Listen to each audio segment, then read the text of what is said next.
मनसेचे नेते संदीप देशपांडे यांनी मंत्री मंगल प्रभात लोढा यांच्यावर एक खूप मोठा आरोप केलाय। लोढांचा एक कर्मचारी 2 ठिकाणी मतदान करतो। कल्याणच्या कर्मचाऱ्याचं मलबार हिलमध्ये सुद्धा मतदान झालेलं आहे।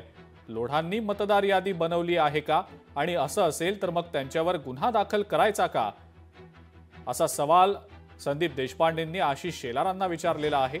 आशिष शेलार यांनी याचा विचार करावा असं सुद्धा संदीप देशपांडे म्हणतात। मंगल प्रभात लोढांचा एक एम्प्लॉई आहे, त्याचं नाव आहे प्रभाकर पाटील, बरोबर। आता हे प्रभाकर पाटील यांचा हा फेसबुक प्रोफाईल आहे, त्याच्यामध्ये ते वर्क्स ॲट लोढा ग्रुप असं म्हणतात।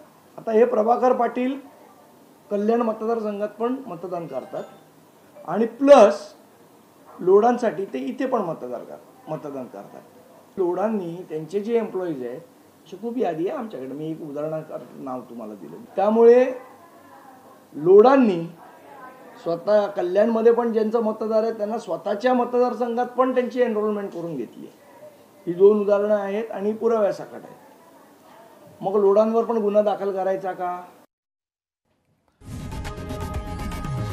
लोकशाही मराठी ऐका, पहा, जागरूक रहा।